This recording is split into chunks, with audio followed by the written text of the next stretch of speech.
Hi viewers, welcome to Kiki cooking. இன்றைக்கி நம்ம வீடியோவில் மண் சட்டியில் எண்ணெய் கத்திரிக்காய் காரக்குழம்பு எப்படி ரொம்ப டேஸ்ட்டாக செய்யுறதுங்கிறத பற்றியும் ரொம்ப உங்களுக்கு வீட்டில் நீங்கள் சமையல் செய்யும்போது தேவைப்படுற சின்ன சின்ன வீட்டு குறிப்புகள் பற்றியும் டிப்ஸ் எல்லாமே தந்திருக்கும். இந்த வீடியோ உங்களுக்கு ரொம்பவுமே யூஸ்ஃபுல்லாக இருக்கும். கண்டிப்பாக ஸ்கிப் பண்ணாமல் வீடியோ ஃபுல்லாக வாட்ச் பண்ணுங்கள். வீடியோ பிடிச்சிருந்தா நம்ம சேனல் சப்ஸ்கிரைப் பண்ணுங்கள், லைக் பண்ணுங்கள், ஷேர் பண்ணுங்கள். வாங்க இப்போ வீடியோக்குள்ளே போகலாம். ஃபர்ஸ்ட் டிப், நான் இப்போது வெண்டைக்காய் எடுத்துட்டேங்க. நான் எதுக்காக வெண்டைக்காய் யூஸ் பண்ண போகிறேன்னா, நீங்கள் சுடுற இட்லி ரொம்பவுமே சாஃப்டாக வரலன்னா நீங்கள் ஃபீல் பண்ணுவீங்க இல்லைங்களா, அதுக்கு இந்த டிப்ஸுங்க. நீங்கள் உளுந்து மாவு அரைக்கும்பொழுது இது போல் வெண்டைக்காயை போட்டு நீங்கள் அரைச்சி பாருங்கள். இது ரொம்ப நாளாக எல்லாருக்குமே சொல்லிகிட்டு இருக்கிற டிப்ஸ் தாங்க. இனிமேல் இது போல் வெண்டைக்காய் போட்டு அரைச்சி பார்க்கும்பொழுது ரொம்பவுமே சாஃப்டாக புசு புசுன்னு இட்லி உங்களுக்கு கண்டிப்பாக கிடைக்கும். ட்ரை பண்ணி பாருங்கள். நீங்கள் சும்மா ஒரு 2 வெண்டைக்காய் மட்டுமே கட் பண்ணி போட்டு உளுந்தில் இருக்கிற அந்த குழக்குழப்பு தன்மை, இதில் இருக்கிற குழக்குழப்பு தன்மை எல்லாமே சேர்ந்து ரொம்பவுமே சாஃப்டான இட்லி. இதை பாருங்கள், நான் ரெடி பண்ணி எடுத்து வச்சுருக்க மாதிரி ரொம்பவுமே சாஃப்டாக உங்களுக்கு இட்லி கிடைக்குங்க. இந்த டிப்ஸை ஃபாலோ பண்ணி நீங்கள் கண்டிப்பாக இனிமேல் இட்லி சுடும்பொழுது ரொம்பவுமே சாஃப்டாக கிடைக்கும். அதே போல் நல்லா தண்ணி காஞ்சதுக்கு அப்புறம் தான் நீங்கள் இட்லி ஊற்றி வைக்கணும். காயறதுக்கு முன்னாடி இட்லி ஊற்றி வச்சிட்டிங்கன்னா இது போல் புசு புசுன்னு வராதுங்க. ட்ரை பண்ணி பாருங்கள். நெக்ஸ்ட்டு, நான் இப்போ கீரை தாங்க எடுத்திருக்கேன். இந்த பாருங்கள், கீரை நம்ம வாங்கிட்டு வந்த உடனே நம்ம சமையலுக்கு ஆரம்பிச்சிடக்கூடாது. அதே போல் வெறுமனே வாட்டரில் நீங்கள் கழுவி சமையல் செய்யக்கூடாதுங்க. இது கொஞ்சமாக உப்பு, மஞ்சத்தூள் இதெல்லாமே நீங்கள் ஒரு கிண்ணத்தில் போட்டுட்டு அதில் நீங்கள் இந்த கீரைகளை கொஞ்ச நேரம் வச்சுட்டு அதுக்கப்புறமா நீங்கள் அலசி நல்லா கீரை செய்யும் பொழுது அதில் இருக்க பூச்சிகள் எல்லாமே கெட்டுடும். அதே போல் இதில் பூச்சிக்கொல்லி மருந்தெல்லாம் அடிச்சிருந்தாங்கன்னா அது எல்லாமே இதில் ஃப்ரெஷ்ஷாக நீட்டாக க்ளீன் ஆகிடுங்க. நான் சொன்ன முறைப்படி நீங்கள் மஞ்சளும் உப்புமே 1 ஸ்பூன் அளவு சேர்த்து நீங்கள் செய்யும்பொழுது ரொம்பவுமே சுத்தமான கீரை உங்களுக்கு கிடைக்கிறதுக்கு வாய்ப்பு இருக்குது. நெக்ஸ்ட்டு, இது போல் நம்ம கத்திரிக்காய் எடுத்திருக்கோம். கத்திரிக்காய் நீங்கள் முன்னாடியே அரிஞ்சு வச்சிட்டிங்கன்னு சொன்னால் அது சீக்கிரமாக கருத்து போயிடும் இல்லைங்களா. அப்படி கருத்து போகாமல் இருக்கிறதுக்கு நீங்கள் கொஞ்சமாக அதில் பேக்கிங் சோடா, கொஞ்சம் நார்மல் உப்புமே நீங்கள் ஆட் பண்ணி வைக்கும் பொழுது அது நீங்கள் எவ்வளோ நேரம் கழிஞ்சி அதை நீங்கள் சமையலில் சேர்த்தாலுமே கருத்து போகாமல் அப்படியே ஃப்ரெஷ்ஷாக இருக்குங்க. இந்த டிப்ஸை ஃபாலோ பண்ணுங்கள். கண்டிப்பாக இது உங்களுக்கு ரொம்பவுமே யூஸ்ஃபுல்லாக இருக்கும்.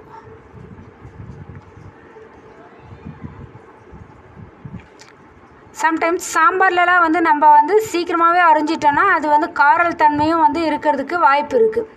இந்த மெத்தடை ஃபாலோ பண்ணும்போது அது ரொம்பவுமே ஃப்ரெஷ்ஷாக உங்களுக்கு கிடைக்கும். நெக்ஸ்ட்டு, நம்ம தண்ணி பிடிச்சி வைப்போம் இல்லைங்களா. இந்த குடத்தில் நம்ம ஒரு 2 நாள் ஆனாலுமே அதில் பாசி பிடிச்சிடும், இல்லை ஒரு பேட் ஸ்மெல்லு வர ஆரம்பிச்சிடுங்க. இதை தடுக்கிறதுக்கு நான் ஒரு நல்ல டிப்ஸ் சொல்ல போகிறேன். அது என்னென்னா, நம்ம லெமன் இருக்கு இல்லைங்களா, அதோட தோல் மட்டுமே நீங்கள் இது போல் உள்ளெல்லாம் நல்லா தேய்ச்சி விட்டுட்டு அதுக்கப்புறம் நீங்கள் நார்மலாக எப்போவுமே லிக்விட் யூஸ் பண்ணுவீங்க இல்லையா, சோப்புத்தூள் அந்த மாதிரி அதெல்லாமே நீங்கள் வாஷ் பண்ணி நீங்கள் நல்லா தேய்ச்சி விடும்பொழுது ஒரு வாரத்துக்கு பாசி பிடிக்காமல் இருக்குங்க. அதுபோல் பேட் ஸ்மெல் எதுவுமே வராமல் இருக்கும். இது போல் நல்லா வெயிலில் காய வச்சுட்டு நீங்கள் எடுத்து வச்சு அதுக்கப்புறம் தண்ணி பிடிச்சி பாருங்கள். எந்த வகையான பேட் ஸ்மெல்லுமே இதில் இருக்காது. அதே போல் பாசியும் பிடிக்காமல் இருக்கும். நான் இது போல் வீக்லி ஒன்ஸ் இல்லை ட்வைஸ் இது போல் லெமன் வச்சு நான் க்ளீன் பண்ணி வைப்பேங்க. நான் இது போல் க்ளீன் பண்ணி வைக்க ஆரம்பித்ததுக்கு அப்புறத்துலேருந்து இது போல் பாசி பிடிக்கிறதோ இது போல் தண்ணி பிடிக்கும்பொழுது அதில் இருக்கிற பேட் ஸ்மெல் எதுவுமே வரதில்லை. கண்டிப்பாக இந்த டிப்ஸை நீங்கள் ஃபாலோ பண்ணி ட்ரை பண்ணி பாருங்கள். உங்களுக்குமே இந்த டிப்ஸ் ரொம்பவுமே யூஸ்ஃபுல்லாக இருக்கும். நெக்ஸ்ட்டு, நீங்கள் பால் பாக்கெட் கொஞ்சம் எடுக்கிறதுக்கு லேட் ஆகிட்டாலோ இல்லை பால் காய்ச்சதுக்கு கொஞ்சம் லேட் ஆகிட்டாலோ அது கெட்டு போயிடுங்க. அதுலேருந்து ஸ்மெல் வர்றதுக்கு வாய்ப்பு இருக்குது. அது கெட்டு போகாமல் இருக்கிறதுக்கு நான் உங்களுக்கு ஒரு டிப்ஸ் சொல்ல போகிறேங்க. நீங்கள் சோடா உப்பு இருக்கு இல்லைங்களா, அது நீங்கள் ஒரு 1/4 ஸ்பூன் அளவு நீங்கள் கொஞ்சம் பிஞ்ச் அளவு நீங்கள் அதில் சேர்த்திங்கனாலே அதில் பேட் ஸ்மெல்லும் வராது, கெட்டும் போகாது. இது போல் பேக்கிங் சோடா போடும்போது அது திரிஞ்சிடுமான்னு சொல்லிவிட்டு நீங்கள் பயப்பட வேண்டிய அவசியம் இல்லை. கண்டிப்பாக கெட்டு போகாதுங்க. அதே போல் சோடா உப்பு நீங்கள் ஆட் பண்ணும்பொழுது ரொம்ப அதிகமாகலாம் இல்லைங்க, கொஞ்சமாக நீங்கள் ஆட் பண்ணிவிட்டு அதுக்கப்புறமா நீங்கள் அடுப்பில் பாலை வச்சு நீங்கள் காய்ச்சி பார்க்கும்பொழுது அது கெட்டு போகாது. இது லைட்டாக ஸ்மெல் வருது, கொஞ்ச நேரம் நீங்கள் காய்ச்சறதுக்கு மறந்துட்டீங்கன்ற பாலுக்கு தான் இது ஒர்க் அவுட் ஆகுங்க. கண்டிப்பாக இந்த டிப்ஸை நீங்கள் ஃபாலோ பண்ணுங்கள். நெக்ஸ்ட்டு, இந்த டிப்ஸில் நான் கார சட்னி அரைக்கிறதுக்கு தேவையான டிப்ஸ் தான் நான் சொல்ல போகிறேங்க. நம்ம இதில் வரமிளகாய் அதாவது காஞ்ச மிளகாய் சொல்லுவாங்க இல்லையா, அது வந்து நம்ம சேர்க்கும்பொழுது அதில் நல்லா வந்து டேஸ்ட்டு வந்து உங்களுக்கு கொடுக்கறதுக்கு வாய்ப்பு இருக்குது. அதே போல் சின்ன வெங்காயம் நீங்கள் இந்த சட்னிக்கு சேர்த்திங்கன்னு சொன்னால் ரொம்ப ஸ்மூத் டெக்ஸ்சர், ரொம்ப டேஸ்ட் ஹெவியான டேஸ்ட் வந்து கொடுக்கறதுக்கு வாய்ப்பு இருக்குது. கண்டிப்பாக இதையும் நீங்கள் ட்ரை பண்ணி பாருங்கள். அது மட்டும் இல்லாமல் நீங்கள் வந்து பெருங்காயம் வந்து நீங்கள் கொஞ்சமாக சேர்த்திங்கன்னு சொன்னால் சட்னியே வந்து வேறு லெவல் டேஸ்ட்டு கொடுக்கறதுக்கு வாய்ப்பு இருக்குங்க. இது பாருங்கள், நான் வந்து தேங்காயெல்லாம் போட்டு நல்லா வந்து டேஸ்ட்டாக வந்து அரைச்சி எடுத்துட்டேன். நீங்கள் ஃபஸ்ட்டு வந்து இந்த வெங்காயம் தக்காளி இதெல்லாம் வதக்கி அதில் போட்டதுக்கு முன்னாடி தேங்காயை மட்டும் ஸ்டார்டிங்லேயே வந்து நீங்கள் நல்லா அரைச்சி எடுத்துக்கோங்க. அப்போ தான் வந்து அது வந்து பாதி பாதியாக அரையாமல் நல்லா வந்து மைய அரைஞ்சி உங்களுக்கு வந்து கிடைக்கும். இந்த டிப்ஸ் உங்களுக்கு ரொம்பவுமே வந்து யூஸ்ஃபுல்லாக இருக்கும். கண்டிப்பாக ட்ரை பண்ணி பாருங்கள். நெக்ஸ்ட் டிப், நம்ம வீட்டில் வந்து சாம்பார் செய்யும்போது ரொம்பவுமே வந்து டேஸ்ட்டாக வர்றதுக்கு வந்து இந்த டிப்ஸை நீங்கள் ஃபாலோ பண்ணிக்கோங்க. துவரம்பருப்பு வந்து நல்லா வந்து நீங்கள் ஊற வச்சுட்டு அதுக்கப்புறமா தான் நீங்கள் வந்து சாம்பார் செய்யணும். அப்போ தான் வந்து அதோடய டேஸ்ட் வந்து ரொம்ப ஹெவியாக இருக்கும். அதே போல் பருப்பு வேக வைக்கும்பொழுது நீங்கள் அது கூட கொஞ்சமாக வந்து மஞ்சள் பொடி, பெருங்காயம், கொஞ்சமாக வந்து மிளகுத்தூளும் நீங்கள் வந்து ஆட் பண்ணிக்கிட்டீங்கன்னு சொன்னால் சாம்பார் ரொம்பவுமே வந்து டேஸ்ட்டு கொடுக்கறதுக்கு உங்களுக்கு வாய்ப்பு இருக்குங்க. கண்டிப்பாக இந்த டிப்ஸ் ரொம்பவுமே வந்து உங்களுக்கு யூஸ்ஃபுல்லாக இருக்கும். ட்ரை பண்ணி பாருங்கள். நெக்ஸ்ட் டைம் நீங்கள் சாம்பார் வைக்கும்பொழுது உங்களுக்கு வேறு லெவல் டேஸ்ட்டு கொடுக்கறதுக்கு இந்த டிப்ஸ் ரொம்பவுமே வந்து யூஸ்ஃபுல்லாக இருக்கும். கண்டிப்பாக ட்ரை பண்ணி பாருங்கள். நெக்ஸ்ட் டிப், நம்ம வந்து எந்த வகையான குழம்பாக இருந்தாலுமே மண் சட்டியில் வந்து வச்சோன்னா அது வந்து ரொம்பவுமே வந்து நமக்கு ஹெல்த்தியாகவும் இருக்கும். உணவுக்கு ஒரு தனி வந்து டேஸ்ட்டுமே வந்து கொடுக்குங்க. கண்டிப்பாக வந்து நீங்கள் எந்த வகையான சாம்பார் இல்லை வந்து காரக்குழம்பு இல்லை நான்வெஜ் எது இருந்தாலுமே மண் சட்டியில் செய்யும்பொழுது அது ரொம்ப அதிக அளவில் டேஸ்ட்டை வந்து கொடுக்கறதுக்கு வாய்ப்பு இருக்குங்க. நம்ம உடம்புக்கு ஹெல்த்தியும் கூட. நீங்கள் புதிய மண் சட்டியை வாங்கி வந்திருந்தீங்கன்னு சொன்னால் 8 to 12 மணி நேரம் வந்து நீங்கள் தண்ணியில் வந்து நல்லா ஊற வச்சு எடுத்துட்டிங்கன்னா மண் சட்டி வந்து சீக்கிரமாகவே வந்து உங்களுக்கு பழகிடும். அதுக்கப்புறம் அடி பிடிக்கிறது அது போல் பிரச்சனையெல்லாம் இருக்காது.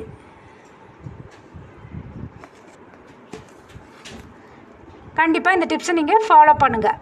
நெக்ஸ்ட் டிப், அதே போல் சாம்பார், மீன் குழம்பு, ரசம், காரக்குழம்பு, கேழ்வரகு கஞ்சி இது போல் உணவுகள் வந்து நீங்கள் மண் சட்டியில் செய்யும்பொழுது நல்லா வந்து அதிகளவு டேஸ்ட் வந்து கொடுக்கறதுக்கு வாய்ப்பு இருக்குங்க. உங்களுக்கு வாசனையுமே வந்து ரிட்டென்ஷன், அதிக உப்பு மற்றும் காரம் நல்ல பேலன்ஸ்டான சமையலாக உங்களுக்கு வந்து மாற்றி கொடுக்கும்.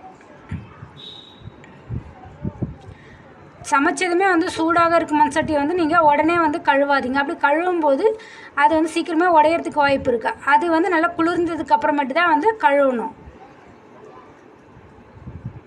நெக்ஸ்ட்டு இது பாருங்கள், நான் வந்து இது போல் மண் சட்டியில் வந்து சிக்கன் வந்து கிரேவியாக கொஞ்சம் தொக்கா வந்து செஞ்சுட்டு எப்படி டேஸ்ட்டாக இருக்குன்றது நீங்கள் பார்க்க போகிறீங்க.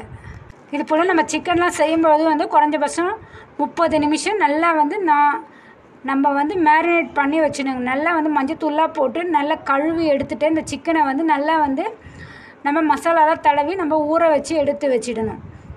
மசாலா வந்து அப்போ தான் வந்து உள்ளுக்குள்ளே வந்து ஊறும். தயிர், இஞ்சி பூண்டு விழுது, மிளகாய்த்தூள், மஞ்சள் தூள், சிறிது உப்பு, எலுமிச்சை சாறு இதெல்லாமே போட்டு நல்லா வந்து நீங்கள் நல்லா அது மசாலா ஊற வச்சிங்கன்னா அதோடைய டேஸ்ட்டு வந்து சிக்கன் உள்ளெல்லாம் வந்து நல்லா இறங்கிறதுக்கு வாய்ப்பு இருக்குது.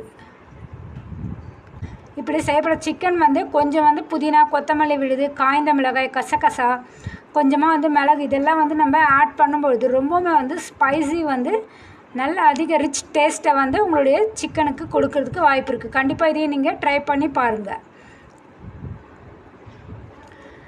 எண்ணெய் மற்றும் மசாலா வந்து நல்லா ஒட்டி வர வரைக்கும் நல்லா வந்து சிக்கன் கிரேவி கலரிட்டே இருக்கணும். இது வந்து ரொம்பவுமே வந்து முக்கியமான விஷயங்க. அப்போ தான் அந்த குழம்பு வந்து ரொம்ப அதிக அளவில் டேஸ்ட்டு கொடுக்கறதுக்கு வாய்ப்பு இருக்குது. நீங்கள் மிதமான சூடில் வந்து சிக்கனை வந்து நீங்கள் வச்சு நல்லா வந்து இப்படி கலரிட்டே இருக்கணும். கலரிட்டே இருக்கும்போது சிக்கன் வந்து நல்ல ஒரு டேஸ்ட்டு வந்து உங்களுக்கு கொடுக்கும். கண்டிப்பாக இதை நீங்கள் ட்ரை பண்ணி ரொம்ப டேஸ்ட்டான சிக்கன் குழம்பு வைங்க. நெக்ஸ்ட் ஸ்டெப் என்னென்னா, நான் வந்து கேஸ் வந்து எப்படி மிச்சம் பிடிக்கிறதுன்றதை பற்றி சொல்ல போகிறேங்க. இது போல் வந்து நீங்கள் அதிக அளவில் வந்து தீ வச்சு சமைக்கும் பொழுது உங்களுடைய சமையலுமே வந்து அதிக அளவு வந்து கருகி போய்டுறதுக்கு வாய்ப்பு இருக்குது. அதே போல் தேவையில்லாமல் வந்து நீங்கள் கேஸ் யூஸ் பண்ணுறதுனால கேஸுமே வந்து வீணாக போயிடுங்க. அதனால் வந்து நீங்கள் தேவைப்படுற அளவு மட்டுமே நீங்கள் வந்து உங்களுக்கு இந்த கேஸோட லோ ஃப்ளேம் வேணுமா இல்லை ஹை ஃப்ளேம் வேணுமான்ட்டு யோசித்து நீங்கள் லோ ஃப்ளேமில் தேவைப்படுது கொஞ்சமாக வெந்தால் போதுன்ற சமையலை வந்து லோ ஃப்ளேமில் வச்சு நீங்கள் வந்து வதக்கி எடுக்கும் பொழுது உங்கள் கேஸும் வந்து மிச்சமாகிடும். அதே போல் யூஸ் பண்ணிவிட்டு யூஸ் பண்ணாத இருக்க டைமில் வந்து நீங்கள் வந்து கீழே மெயினாக இருக்கிற இடத்துல இருக்கிற இந்த லாக்கை வந்து நீங்கள் கேஸில் வந்து ஆஃப் பண்ணி வச்சுடுங்க. இதெல்லாம் செய்யும்பொழுது உங்களுக்கு வந்து கேஸ் வந்து அவ்வளோ சீக்கிரத்தில் வந்து காலி ஆகிடாதுங்க. கேஸை வந்து நீங்கள் சேமித்து வைக்கிறதுக்கு ரொம்பவுமே வந்து யூஸ்ஃபுல்லாக இருக்கும். அதே போல் மின்சாரமும் அதே போல் தாங்க. கரண்ட்டெல்லாம் நீங்கள் வந்து தேவைப்படும் போது மட்டுமே வந்து நீங்கள் வீட்டில் லைட்லாம் ஆன் பண்ணி வைங்க. அதே போல் ஃபேனும் வந்து நீங்கள் ஒரு ரூம் விட்டு எழுந்து போகிறீங்கன்னு சொன்னால் ஃபேனை ஆஃப் பண்ணிவிட்டு போயிடுங்க, மறந்து போயிடாதீங்க. பகல் நேரங்களில் தேவையில்லாமல் வந்து லைட் ஆன் பண்ணி வச்சுருக்கிறது நீங்கள் எழுந்து போகும்போது ஃபேன் ஓடுதான்னு பார்த்துட்டு மறந்துட்டு போயிடுது, இதெல்லாம் வந்து செய்யக்கூடாதுங்க. இதெல்லாமே பண்ணும்போது உங்களுக்கு கரண்ட்டுமே வந்து பில் மிச்சம் பண்ணுறதுக்கு இந்த டிப்ஸ் ரொம்பவுமே வந்து யூஸ்ஃபுல்லாக இருக்குங்க. அதே போல் நீங்கள் ஏசியுமே வந்து யூஸ் பண்ணும்பொழுது நீங்கள் ஜன்னல் இந்த கதவெல்லாம் வந்து நீங்கள் நல்லா வந்து சாத்திருக்கீங்களான்னு செக் பண்ணுங்கள். நீங்கள் வந்து மறந்து போய்ட்டு நீங்கள் ஓப்பன் பண்ணி வச்சிட்டிங்கன்னு சொன்னால் அதிக அளவு வந்து நீங்கள் ஏசி வந்து வெளியே போகிறதுக்கு வாய்ப்பு இருக்குது. இது மூலமாகவும் உங்களுடைய மின்சாரம் வந்து அதிக அளவு செலவு பண்ணுறதுக்கு வாய்ப்பு இருக்குங்க. கண்டிப்பாக இந்த டிப்ஸையும் நீங்கள் ஃபாலோ பண்ணிக்கோங்க. இது போல் மிச்சம் பண்ணிங்கன்னா நீங்கள் அதிக அளவு பணத்தை சேமிக்க முடியும். நெக்ஸ்ட் டிப், இந்த டிப்ஸ் என்னன்னா உங்கள் ரூம் வந்து எப்போவுமே வந்து ஃப்ரெஷ்ஷாக இருக்கிறதுக்கு நல்ல வந்து பிளாசம் ஸ்மெல்ஸ் வரதுக்கு தேவையான டிப்ஸ் தாங்க. இது போல் வந்து ஹோட்டலில் தர இந்த சின்ன கிண்ணம் போல் இருக்கும் இல்லைங்களா, இந்த பாக்ஸை வந்து நீங்கள் இனிமேல் தூக்கி போட்டுறாதீங்க. இதை வந்து நீங்கள் எடுத்து வச்சுக்கோங்க. இது போல் நீங்கள் இதை எடுத்து வச்சுட்டு இது கூட கொஞ்சமாக தான் நீங்கள் பேக்கிங் சோடா ஆட் பண்ணிக்கோங்க. கொஞ்சமாக 1 ஸ்பூன் அளவு ஆட் பண்ணாலே போதும். இது கூட நீங்கள் வந்து துணிக்கெல்லாம் யூஸ் பண்ணுற கம்ஃபர்ட் இருக்கு இல்லையா, அந்த கம்ஃபர்ட் மட்டுமே நீங்கள் கொஞ்சம் ஆட் பண்ணால் போதும். இதுவே வந்து ரொம்பவுமே வந்து அதிக அளவு ஸ்மெல் கொடுக்குங்க. இதை பாருங்கள், இது போல் வந்து எடுத்து வச்சுருக்க இதை வந்து நல்லா வந்து கலரி விட்டுக்கோங்க. இது வந்து இப்படி கலக்கும் போதே வந்து நல்லா வந்து ஸ்மெல், நல்லா வந்து குட் ஸ்மெல் வந்து இருக்குங்க. இது நல்லா வந்து கலரி விட்டுட்டு இந்த பாக்ஸ் மேலே இந்த மூடியில் நீங்கள் ஓட்டையும் போட்டுக்கலாம். தேவையான ஓட்டையும் போட்டுட்டு இது வந்து ஒரு நாள் ஃபுல்லாகவே வந்து உங்களுக்கு ரூம் வந்து ரொம்ப ஃப்ரெஷ்ஷாக நல்லா வந்து வாசனையோடு இருக்கிறதுக்கு இந்த டிப்ஸ் உங்களுக்கு ரொம்பவுமே யூஸ்ஃபுல்லாக இருக்கும். கண்டிப்பாக ட்ரை பண்ணி பாருங்கள். இது போல் வந்து கம்ஃபர்ட்டும் இதில் இருக்க இது எல்லாமே வந்து நல்ல ஒரு ஸ்மெல்லை வந்து கொடுக்கறதுக்கு வாய்ப்பு இருக்குது. கண்டிப்பாக ட்ரை பண்ணி பாருங்கள். நெக்ஸ்ட் டிப், நம்ம சமையக்கட்டில் இது போல் வந்து கவுண்டர் டாப் கீழெல்லாம் வந்து ஸ்பூனு இந்த கரண்டி எல்லாமே வந்து நம்ம அடுக்கி வச்சுருப்போங்க. இதில் வந்து கரப்பாம்பூச்சி சின்ன சின்ன பூச்சிங்கெல்லாம் வராமல் இருக்கிறதுக்கு தேவையான டிப்ஸ் தான் நான் இப்போ வந்து சொல்ல போகிறேன். இதுக்கு வந்து நீங்கள் 2 கட்டி கற்பூரம் தான் எடுத்துருக்கேங்க. இதை வந்து இது போல் நான் வந்து பேப்பரில் ஒரு 2 கட்டி கற்பூரத்தை இது போல் வந்து நல்லா மடித்து எடுத்துக்கிறேங்க. மடிச்சுட்டு இதில் வந்து நல்ல லப்பர் பேண்ட் வச்சு இது போல் வந்து டைட்டாக வந்து நான் போட்டு எடுத்துக்க போகிறேன். இது போல் எடுத்துக்கிற இந்த கற்பூர கட்டியை வந்து நான் இந்த கவுண்டர் டாப் கீழே இந்த கரண்டிகள் ஸ்பூன்ஸ் இதெல்லாம் வச்சுருக்க இடத்துல வந்து இது நம்ம வைக்கலாங்க. இது போல் வந்து நம்ம வைக்கும்பொழுது சின்ன சின்ன பூச்சிகள், கரப்பான் பூச்சி தொல்லை இது எல்லாத்துலேயும் இருந்து நல்ல ஒரு தீர்வாக வந்து இது இருக்கும். கண்டிப்பாக இதை நீங்கள் ட்ரை பண்ணி பாருங்கள். ரொம்ப யூஸ்ஃபுல்லான டிப்பாக இது உங்களுக்கு இருக்கும். நெக்ஸ்ட்டு, இப்போ நான் வந்து பேக்கிங் சோடா தான் எடுத்துருக்கேங்க. இது போல் வந்து நம்ம இந்த பாக்ஸில் வந்து பேக்கிங் சோடா எடுத்துருக்கோம். இதை வந்து அப்படியே கொண்டு போய் நீங்கள் ஃப்ரிட்ஜில் வந்து ஏதாச்சும் ஒரு மூலையில் வந்து வச்சுடுங்க. இது ஏன்னு சொன்னால் உங்கள் ஃப்ரிட்ஜிலேருந்து பேட் ஸ்மெல்லாம் வருதுன்னு சொன்னால் இது எல்லாத்தையுமே வந்து இதை அப்சர்வ் பண்ணிக்கோங்க. நம்ம திடீர்னு ஃப்ரிட்ஜை திறக்கும்போது அதுலேருந்து ரொம்பவுமே வந்து பேட் ஸ்மெல்லு வரும்போது நமக்கு அது நல்லா இருக்காது. அதனால் இது போல் கொஞ்சமாக வந்து நீங்கள் பேக்கிங் சோடா கலந்து நீங்கள் ஒரு பாக்ஸில் வச்சு வைக்கும்பொழுது எந்த ஒரு பேட் ஸ்மெல்லோ எதுவுமே வந்து இல்லாமல் ரொம்பவுமே வந்து நல்லாயிருக்கும் ஃப்ரிட்ஜ். இது ட்ரை பண்ணி பாருங்கள். நெக்ஸ்ட்டு, நம்ம வீட்டில் வந்து இது போல் வந்து பழைய சாக்ஸ் இருந்ததுன்னு சொன்னால் அதை நீங்கள் வந்து தூக்கி போட்டுறாதீங்க. இதை வந்து நீங்கள் எடுத்து வச்சுக்கோங்க. கொஞ்சம் நல்லா வந்து க்ளீன் பண்ணி அதை எடுத்து வச்சுக்கிட்டிங்கன்னு சொன்னால் இதுக்கு நான் என்ன யூஸ் பண்ண போகிறேன்னு சொன்னால் நம்ம வீட்டில் வந்து ஆயிலெலாம் யூஸ் பண்ணுவோம் இல்லைங்களா, அது வந்து கவுண்டர் டேப்லலாம் வந்து வழிஞ்சு ரொம்ப பிசு பிசுப்புன்னு இருக்குங்க. அந்த மாதிரி தொல்லைலாம் இல்லாமல் இருக்கிறதுக்கு இந்த ஒரு சாக்ஸ் மட்டுமே போதும். இது போல் வந்து நம்ம எண்ணெய்லாம் யூஸ் பண்ணும்போது தேங்காய் எண்ணெயாக இருந்தாலும் கூட சரி தான், அது வந்து இங்கே வைக்கிற இடத்துல வந்து ஃபுல்லாக வழிஞ்சு எண்ணெய் பிசு பிசுப்புன்னு ஆகிடுங்க. ஆனால் இது போல் வந்து நீங்கள் வேஸ்ட்டாக தூக்கி போடுற சாக்ஸை இனிமேல் வந்து எடுத்து வச்சுட்டு அதுக்குள்ளே போட்டு இது போல் வைக்கும் பொழுது எண்ணெய் வந்து கசியாமல் இருக்கும். நீங்கள் எங்கே வச்சாலுமே அந்த இடத்துல வந்து எண்ணெய் கசியாமல் ரொம்ப ஃப்ரெஷ்ஷாக நீட் அண்ட் ஃப்ரெஷ்ஷாக இருக்கிறதுக்கு இந்த டிப்ஸ் உங்களுக்கு ரொம்பவுமே யூஸ்ஃபுல்லாக இருக்கும். அதே போல் கையில் பிடிச்சனாலும் க்ரிப்பு கிடைக்குங்க. இல்லைனா கண்ணாடி பாட்டிலாக இருந்துச்சுன்னா நம்ம டக்குன்னு வந்து எண்ணெய் கையில் வந்து பிசு பிசுப்புன்னு ஒட்டும்பொழுது அதை நம்ம விட்டுடுவோம். அது எல்லாத்துக்கும் இந்த டிப்ஸ் ரொம்பவுமே வந்து யூஸ்ஃபுல்லாக இருக்கும். கண்டிப்பாக ட்ரை பண்ணி பாருங்கள். நெக்ஸ்ட் டிப், நம்ம வீட்டில் வந்து பெருங்காயம் வந்து நம்ம யூஸ் பண்ணிட்டோம்னா அது வந்து நம்ம தூக்கி போட்டுருவோம் இல்லைங்களா, அது வந்து இனிமேல் வந்து நீங்கள் தூக்கி போடாதீங்க. இனிமேல் இது வந்து என்ன மாதிரி நீங்கள் ரீயூஸ் பண்ணலான்றதை பற்றி நான் சொல்ல போகிறேங்க. மிளகுத்தூள் அப்படி இல்லைன்னா வந்து சால்ட்டு வந்து நீங்கள் கொட்டி வைக்கிறதுக்கு ஏதாச்சும் நீங்கள் வந்து கண்டெய்ன் வாங்க தான் செய்வீங்க. ஆனால் இனிமேல் வந்து நீங்கள் அதை செய்ய தேவையில்லை. இது போல் பெருங்காயம் டப்பா தீர்ந்து போச்சுன்னு சொன்னால் அதில் நீங்கள் மிளகுத்தூளோ இது எல்லாமே நீங்கள் போட்டு வச்சுக்க முடியும். அது மட்டும் இல்லாமல் நீங்கள் இது வந்து மிளகாய் இல்லை வந்து பெருங்காயமான்னு சொல்லிட்டு உங்களுக்கு கன்ஃபியூஸ்ட் ஆகும் இல்லைங்களா, அதுக்குமே நான் உங்களுக்கு ஒரு டிப்ஸ் சொல்ல போகிறேன். இந்த ஒரு மேல் பகுதி இருக்கு இல்லையா, அதை வந்து நீங்கள் ஒரு டாட் வச்சிட்டிங்கன்னா உங்களுக்கு நல்ல ஒரு அடையாளமாக அது இருக்கும். நெக்ஸ்ட் டிப், நம்ம வீட்டில் வந்து முட்டை வந்து கொஞ்சம் அதிகமாக வாங்கி வச்சிடும்போது சீக்கிரமாக கெட்டு போயிடுமான்ற பயம் இருக்கும். அது வந்து இல்லாமல் இருக்கிறதுக்கு நான் இந்த டிப்ஸ் உங்களுக்கு ரொம்பவே யூஸ்ஃபுல்லாக இருக்கும். இந்த நுனி பகுதி இருக்கு இல்லையா, முட்டையோடைய நுனி பகுதி, அதை வந்து நீங்கள் கீழ் நோக்கியவாறு நீங்கள் வந்து வச்சு ஸ்டோரேஜ் பண்ணி வைக்கணும். அப்போ வந்து அதோடைய கரு வந்து அசையாமல் நல்ல பேலன்ஸ்டாக இருக்கிறதுனால அவ்வளோ சீக்கிரத்தில் வந்து முட்டை வந்து கெட்டு போகாதுங்க. இது போல் வந்து நுனி பகுதி கீழே வச்சு நீங்கள் வைக்கும்பொழுது ஃப்ரிட்ஜுக்குள்ளேயோ இல்லை வெளியோ வச்சாலுமே முட்டை வந்து ரொம்ப நாளைக்கு வந்து கெட்டு போகாமல் உங்களுக்கு யூசேஜில் இருக்கும். இந்த டிப்ஸ் நீங்கள் ரொம்ப நாளைக்கு வந்து முட்டையை வந்து ரொம்ப யூஸ் பண்ணி கெட்டு போகாமல் வச்சுருக்கிறதுக்கு ரொம்ப யூஸ்ஃபுல்லாக இருக்கும். கண்டிப்பாக ட்ரை பண்ணி பாருங்கள். நெக்ஸ்ட் டிப், நான் வந்து இது போல் வந்து சேஃப்டி பின் தாங்க எடுத்திருக்கேன். இந்த சேஃப்டி பின் கூட வந்து நம்ம வீட்டில் வந்து சின்ன பசங்க யூஸ் பண்ணிவிட்டு பழசாயிடுச்சுன்னா அந்த மணி தூக்கி போட்டுருவாங்க இல்லையா, அதுலேருந்து நீங்கள் வந்து ஒரு மணியை வந்து எடுத்துக்கோங்க. இங்கே பாருங்கள், இது வந்து வேஸ்ட்டான மணி தான். இதை வந்து நம்ம இந்த சேஃப்டி பின் உள்ள வந்து நான் போட்டு எடுத்துக்கிறேன். இது பாருங்கள், இது போல் வந்து சேஃப்டி பின்குள்ளே இந்த மணியை வந்து நான் போட்டு எதுக்காக எடுத்துக்கிறேன்னு சொல்கிறேன் வாங்க. நம்ம சாரீஸோ இல்லை வந்து ரொம்ப சாஃப்டான ஷாலோ நீங்கள் வந்து பின் பண்ணும்போது அந்த துணியை வந்து இந்த பின்குள்ளே போய் மாட்டிவிடும் இல்லையா, அதுக்கு தான் வந்து இந்த டிப்ஸ் வந்து ரொம்பவுமே வந்து யூஸ்ஃபுல்லாக இருக்குங்க. நம்ம இது போல் வந்து மணியை போட்டுட்டு நம்ம போடும்போது இந்த மெல்லிஸாக இருக்கிற ட்ரெஸ் எல்லாமே வந்து அது உள்ளே போய் மாட்டிட்டு ரொம்ப அந்த ட்ரெஸ்ஸே வந்து டேமேஜ் ஆகிற அளவு இல்லாமல் இருக்கிறதுக்கு இந்த டிப்ஸ் ரொம்பவுமே வந்து யூஸ்ஃபுல்லாக இருக்குங்க. கண்டிப்பாக வந்து ட்ரை பண்ணி பாருங்கள்.